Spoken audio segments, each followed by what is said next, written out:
Let's talk now to Ruth Wasserman Lande, former member of the Knesset and expert on Arab affairs, in the midst of what is now a pretty extensive war between Iran and Israel. Ruth, a very good morning to you. Good morning to you too. Nice to speak to you. I understand you're in Israel right now, so tell us first of all how difficult it's been there for the past few days. A lot of Iranian missiles are getting through the defences, partly because they're firing so many apparently. What's it been like? So first of all, as a mother, I can tell you that we didn't really sleep, not last night, not the night before, because the Iranian regime, rather than the Iranian people, don't wish for the Israeli civilians to sleep very much. In fact, they've been firing completely without any precision or targeting military facilities. They've been targeting civilians, very, very simply civilians. In other words, civilian population, very densely populated cities, centers of cities, and so on, blocks of flats and the likes. And we've been spending our nights and some of our days in the safe rooms. It's quite an ordeal, I must say. This is something that I think even Israelis, resilient Israelis, find quite challenging. And we've had not a few deaths and very many wounded thus far. Yeah, I mean, I can imagine it must be absolutely awful and obviously difficult for people to get out of Israel right now because of the fact that there's no commercial flights going. And I'm told as well that Benjamin Netanyahu has made it very clear that these Iranian strikes are not only aimed at harming Jewish civilians in Israel, but also Arab civilians who live in Israel. Oh, absolutely. They've been, the city of Tamra in the north of Israel has been hit, not only targeted, the entire country is being targeted in civilian population. So it actually covers everyone, Christians, Muslims, Jews, foreign workers, and so on. But specifically, a missile fell in the city of Tamra, and an entire family was wiped out, a Muslim family. Also, there've been hits, and an entire Christian family in Haifa has been killed. There've been really terrible tragedies with this particular war, and it's quite astonishing, the resilience of the Israeli people, again, all of the Israeli people, because we all understand the necessity and the inevitability of this war, because there were four main aims of this particular campaign. And this is something that, is not clearly perhaps understood by the international arena. One is the nuclear program of the Islamic Republic of Iran and the Mullah regime.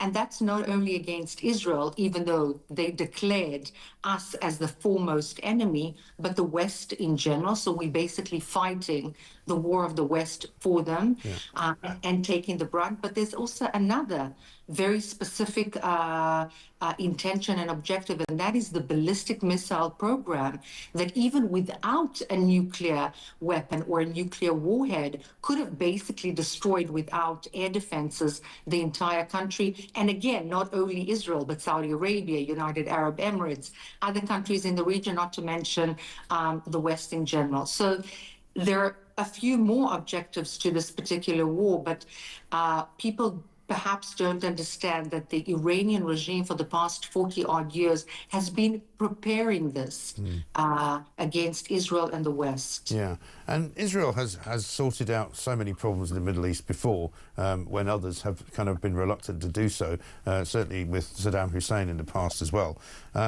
Are you surprised in a way that, people are calling for de-escalation in the West? I mean, Keir Starmer, I was pretty insulted, and I think a lot of people were, by our own government when they put out that statement, along with the French and the Canadians, urging restraint in Gaza and all of that. And it now turns out that the Israeli government didn't even bother to tell the British government they were launching this attack, which is pretty disappointing, considering that we are supposed to be one of the great allies of Israel. And that's how low this government has got, in my view. Well, there is a very large degree, a significant degree of secrecy to such a war. And yes, it was not shared with the United Kingdom, and the United Kingdom and its government has been critical, in my humble opinion. And again, that does not go to say that the United Kingdom citizens are such, but the government has been very hypocritical about the entire issue. There's been a huge Islamist threat within the UK. Again, that doesn't mean every single Muslim, but it does mean that there is an attempt to almost overtake the kind of life that the West sees as fitting.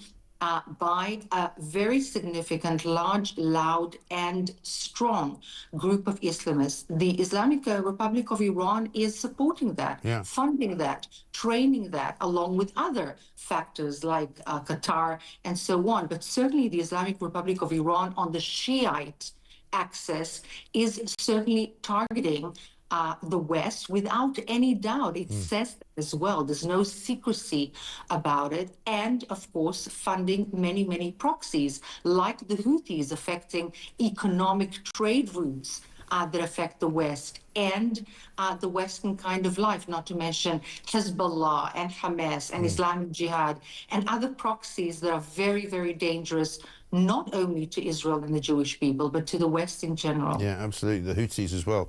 And so, Ruth, are you prepared to be in this for the long haul in terms of, you know, running up and down into shelters and that kind of thing? Well, let me put it in a very, very simple way. We don't have a choice. This is our country. This is our safe haven. Again, as a mother, for my children's safety, we have no choice but to eliminate the threat of the Islamic Republic of Iran that has clearly, openly declared that it wants the destruction of my country and all of my people. They've said that very clearly. And not only that, but programs have been found. In other words, proper plans for the complete annihilation of my country with nuclear power, with rocket barrage, and with weaponizing the proxies in the region. So it's not like we have much choice.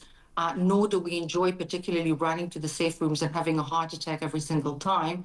But we do need to take care of ourselves. And no matter if we're on the left or the right of the political spectrum, this is in fact the safety of our country and our lives. Appreciate it. Ruth, stay safe. Thank you very much indeed. Ruth Wasserman Lande there talking to us from Israel, which is under attack constantly right now from Iranian missile fire. And of course, a lot of the Iranian missiles are not particularly accurate. So many of them are just being fired at random into civilian neighborhoods and basically without any due attention to what could happen when they hit if they hit the wrong target. And they're firing so many of them that many of them are getting through the Iron Dome defense system. So that is absolutely a problem.